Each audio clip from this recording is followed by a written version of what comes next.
Yo les trashers, les expériences de chimie au lycée, c'est pas toujours le méga fun. Je te mélange de produits, ça fait du bleu, wouhou!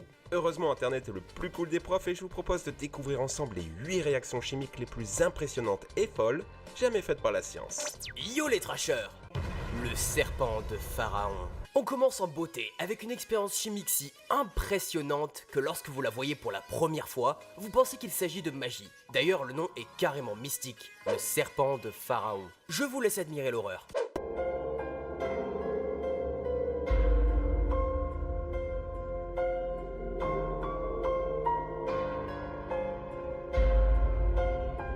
Ce truc viendrait pas du Japon? Non, parce que bon, là-bas, ils aiment bien tout ce qui est tentacule et...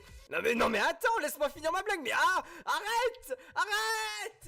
Bon alors, comment ça marche ce truc venu tout droit des enfers pour aspirer ton âme avec une paille? C'est simple, on brûle une boulette de thiocyanate de mercure 2, ce qui produit cette large quantité de matière brune, principalement de la nitrure de carbone. Mais pour ceux d'entre vous qui aimeraient admirer cette expérience de plus près, je vous avertis, le serpent de Pharaon libère également des vapeurs très toxiques, voire mortelles. Cette réaction chimique fut décrite pour la première fois en 1821 par Waller et fut commercialisée comme feu d'artifice dans les années 1860, puis bannie car les vapeurs de combustion de thiocyanate de mercure 2 causèrent la mort de plusieurs spectateurs. Aujourd'hui, le serpent noir, un dérivé de l'expérience, remplace le serpent de Pharaon, moins impressionnante mais moins dangereuse. Acide sulfurique et sucre.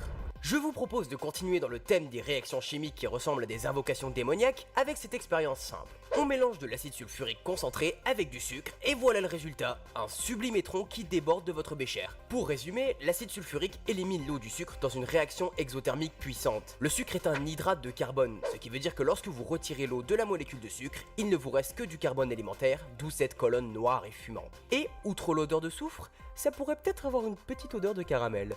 Le moteur pot de confiture. Ouais, j'avoue, le titre a vraiment l'air pété, mais je vous jure que c'est rigolo, vous allez voir. Regardez, vous piquez un pot de confiture à votre grand-mère, ça tombe bien, elle en a plein. Vous le remplissez d'un peu d'essence, vous faites un trou sur le dessus et vous allumez.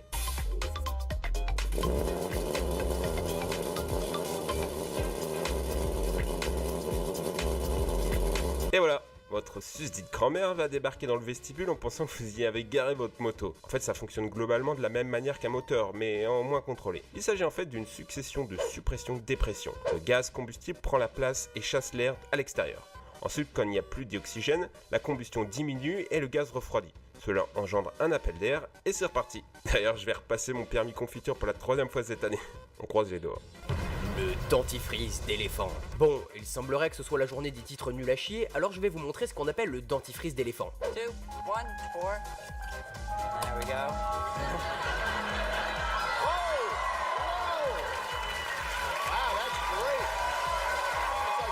Cette réaction-là, elle est bonne enfant, vous pouvez la réaliser sans danger. Vous avez simplement besoin de savon, d'un peu d'iodure de sodium et de peroxyde d'hydrogène à 30%. L'iodure de sodium réagit avec le peroxyde d'hydrogène, dont la formule est H2O2, en enlevant un atome d'oxygène. Cela produit essentiellement de l'eau et du dioxygène, piégé dans le savon, qui fait ce gros tas de mousse coloré en jaune par l'iode. Mais vous pouvez faire plein d'autres couleurs en ajoutant simplement quelques gouttes de colorant alimentaire. Et toute allusion sexuelle concernant cette expérience sera sévèrement punie.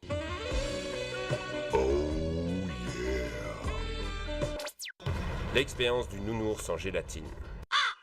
Bon allez, ça suffit les conneries maintenant, moi je me casse, bordel, il y en a marre, non mais suffit, putain de merde. Ouais, ces nours en gélatine qui sont trop bons. On les fourre avec un peu de chlorate de potassium. Clédio n'y pense même pas. Et boum.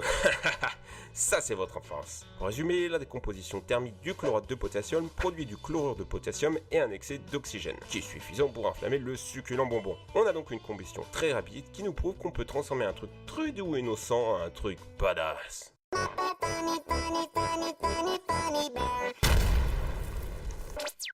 Termite. Si tu viens de penser que l'on parlait de l'insecte, je te conseille de rester sur cette vidéo. Non, le termite, et non pas la termite, est un mélange d'aluminium métallique et d'oxyde, généralement de l'oxyde de fer, et sa réaction d'oxydoréduction est capable de produire une quantité de chaleur phénoménale, ainsi que du fer en fusion. Le tout avoisine les 2200 degrés Celsius et je vous laisse admirer le résultat pour le moins incroyable.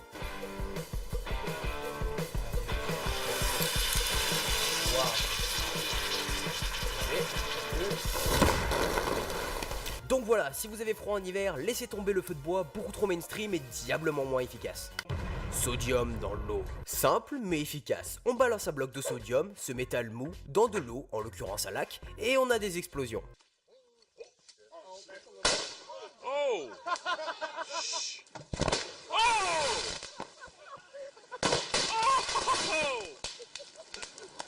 Ce métal suffisamment léger flotte sur l'eau et la décompose, libérant ainsi du dihydrogène et formant de la soude. La chaleur dégagée par la réaction exothermique de décomposition de l'eau suffit à faire détonner ce dihydrogène. Par contre, pour que cela fonctionne, il faut que le bloc de sodium soit suffisamment imposant, car celui-ci fond tant l'énergie libérée est colossale. Faut juste penser aux poissons qui doivent avoir l'impression de revivre le Blitz de 1940.